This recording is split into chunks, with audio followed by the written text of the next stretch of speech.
বিশেষ সুবিধা বৃদ্ধি করা হলেও হতাশ সরকারি চাকরিজীবীরা। কিন্তু কেন? বাংলাদেশের সরকারি চাকরিজীবীদের জন্য সম্প্রতি একটি বড় খবর এসেছে।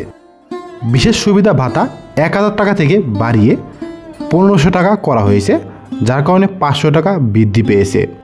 কিন্তু প্রশ্ন হচ্ছে, এই সামান্য বাড়তি ভাতা কি আদৌ তাদের জীবনযাত্রার ব্যয় সামাল দিতে পারবে?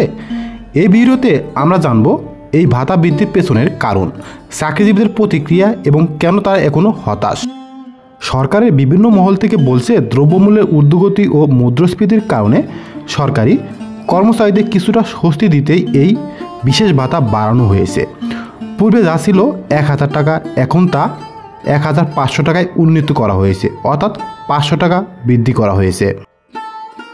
কিন্তু বাস্তবতা হলো, চাল, ডাল, তৈল, ভাড়া, চিকিৎসা সব কিছুর দাম বাড়লেও এই 500 টাকা বাড়তি ভাতা অনেকের কাছেই মশা মারতে কামান দাগার মতো শোনাচ্ছে না, বরং সমস্যার চেয়ে সমাধান অনেক ছোট।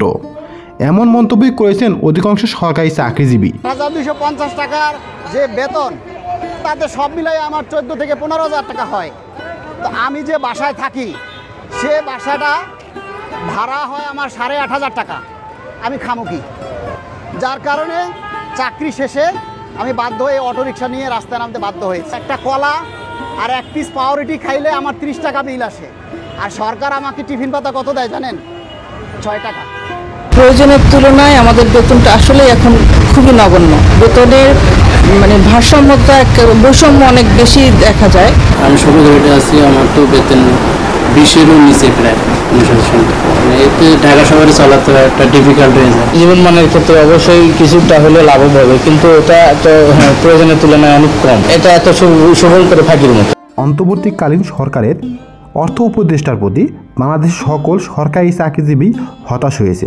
তারা চেয়েছিলেন মহার্ঘ ভাতা, কিন্তু দেওয়া হয়েছে মাত্র 500 টাকা একটা বিশেষ প্রণোদনা ভাতা, যা বর্তমান বাজারের সাথে খুবই নগণ্য। এই প্রণোদনা প্রদানে কেন হতাশায় ভুগছেন সরকারি চাকরিজীবীরা?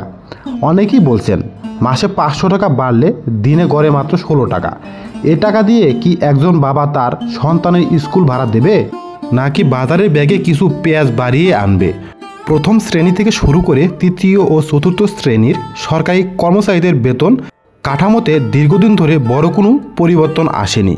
তারা মনে করেন এই বিশেষ ভাতা কেবল একটি ক্ষতিপূরণমূলক পদক্ষেপ, কিন্তু এটি বাস্তব ব্যয় সাপেক্ষে যথেষ্ট নয়।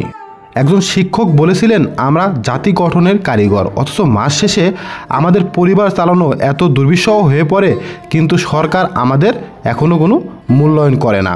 আমরা যদি পরিবার পরিজনকে নিয়ে ভালোভাবে সংসার পরিচালনা না করতে পারি, তাহলে স্কুলে গিয়ে আমাদের কি মনোযোগ বসবে? আমরা তো জাতি গঠন করতে পারবো না। তাই সরকারের প্রতি বিশেষ অনুরোধ, এই প্রণোদনা ভাতা বাদ দিয়ে মহার্ঘ ভাতা যেন দ্রুত কার্যকর করে। তৃতীয় শ্রেণীর অফিস সহকারী যারা বাইসাইকেল বা রিকশায় অফিস করেন বলেছেন, আবাসন খরচ, পরিবহন, সন্তানদের টিউশনি সব কিছু মিলিয়ে আগে যা ছিল তা এখন দ্বিগুণ।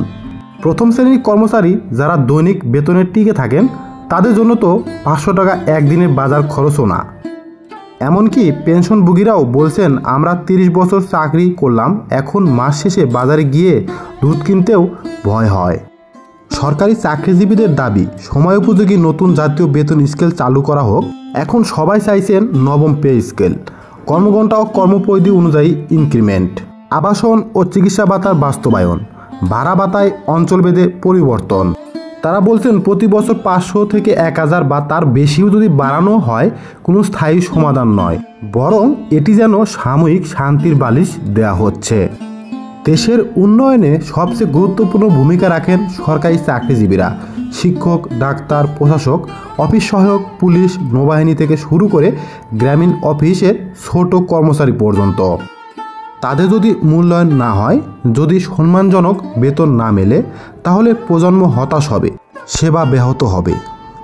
এই ভিডিও যদি আপনাকে মনে করিয়ে দেয় আমাদের সমাজের অবহেলিত বাস্তবতাকে, তাহলে অবশ্যই শেয়ার করুন। আপনি কি মনে করেন বিশেষ সুবিধার এই 1500 টাকা সরকারি চাকরিজীবীদের জন্য কি যথেষ্ট? তাহলে অবশ্যই কমেন্টস করুন। চ্যানেল সাবস্ক্রাইব করুন, কারণ আমরা কথা বলি মানুষের হয়ে, মানুষের জন্য। ভালো থাকুন। আসসালামু আলাইকুম।